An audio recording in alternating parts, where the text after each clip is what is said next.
Hi, my name is Elizabeth Moore, and I am a nursing student from Indiana State University, and this is my presentation on heart disease. Population at risk.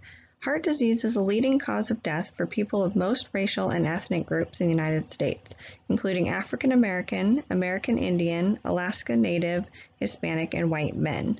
For women from the Pacific Islands and Asian American, American Indian, Alaska Native, and Hispanic women, heart disease is second only to cancer. Heart disease is the #1 killer of both men and women. Heart disease can happen at any age, but the risk goes up as you age. Objectives. After this presentation, you will be able to define heart disease, list risk factors associated with heart disease, list common symptoms of heart disease, identify complications associated with heart disease, list prevention techniques for heart disease, and identify common treatments for heart disease. Please pause now and take the attached pretest. Key facts. Heart disease is the leading cause of death for men, women, and people of most racial and ethnic groups in the United States. One person dies every 36 seconds in the U.S. from cardiovascular disease. About 655,000 Americans die from heart disease each year. That's approximately 1 in every 4 deaths.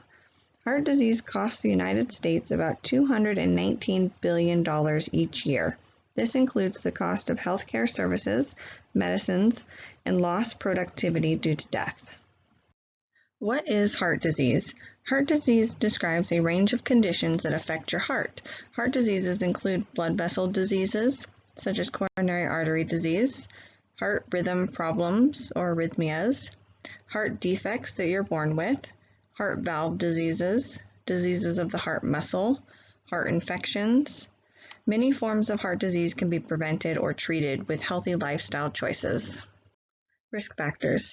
Risk factors for developing heart disease include age. Growing older increases your risk of damaged and narrowed arteries and a weakened or thickened heart muscle. Sex. Men are generally at a greater risk of heart disease. The risk for women increases after menopause. A family history of heart disease increases your risk of coronary artery disease, especially if a parent developed it at an early age. Smoking. Nicotine tightens your blood vessels and carbon monoxide can damage their inner lining, making them more susceptible to atherosclerosis. Heart attacks are more common in smokers than in non-smokers. A diet that's high in fat, salt, sugar, and cholesterol can contribute to the development of heart disease. Uncontrolled high blood pressure can result in hardening and thickening of your arteries, narrowing the vessels through which the blood flows. High levels of cholesterol in your blood can increase the risk of plaque formation. Diabetes increases your risk of heart disease. Excess weight typically worsens other heart disease risk factors. Lack of exercise is also associated with many forms of heart disease and some of its other risk factors as well. Unrelieved stress may damage your arteries and worsen other risk factors for heart disease. It is important to brush and floss your teeth and gums often and have regular dental checkups. If your teeth and gums aren't healthy, germs can enter your bloodstream and travel to your heart, causing endocarditis. Symptoms. Sometimes heart disease may be silent and not diagnosed until a person experiences signs or symptoms of a heart attack, heart failure, or an arrhythmia. When these events happen, symptoms may include, for heart attacks, chest pain or discomfort, upper back or neck pain, indigestion, heartburn, nausea or vomiting, extreme fatigue, upper body discomfort, dizziness, and shortness of breath. For arrhythmias, fluttering feelings in the chest and palpitations. Heart failures, shortness of breath, fatigue, or swelling of the feet, ankles, legs, abdomen, or neck veins. Complications. Complications of heart disease include heart failure. One of the most common complications of heart disease. Heart failure occurs when your heart can't pump enough blood to meet your body's needs. Heart failure can result from many forms of heart disease, including heart defects, cardiovascular disease, valvular heart disease, heart infections, or cardiomyopathy. Heart attack. A blood clot blocking the blood flow through a blood vessel that feeds the heart causes a heart attack, possibly damaging or destroying a part of the heart muscle. Stroke. The risk factors that lead to cardiovascular disease can also lead to an ischemic stroke.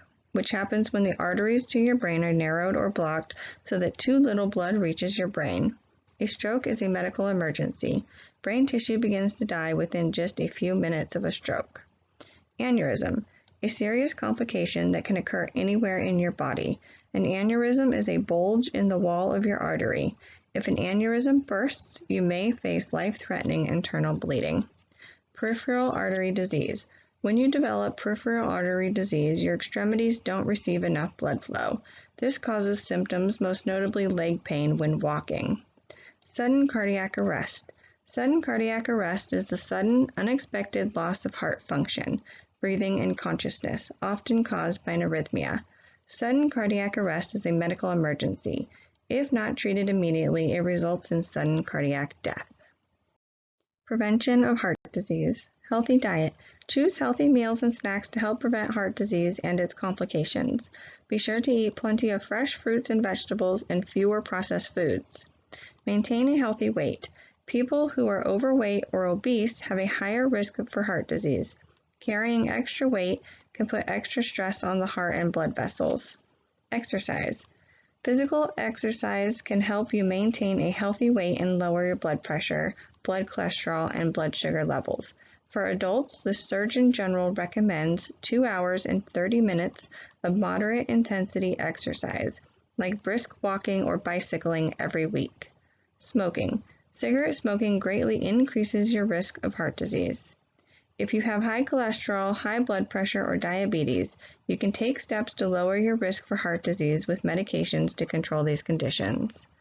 Reduce and manage stress. Practice good hygiene. Diagnosis. Your doctor will perform a physical exam and ask you about your personal and family medical history. The test you'll need to diagnose your heart disease depends on what condition your doctor thinks you might have. Besides blood tests and a chest x-ray, tests to determine heart disease can include echocardiogram, which is a quick, painless test that records the electrical signals in your heart. Holter monitoring. A Holter monitor is a portable ECG device that you wear continuously to record your heart rhythm, usually for 24 to 72 hours. Holter monitoring is used to detect heart rhythm problems that are not found during a regular ECG exam. Echocardiogram.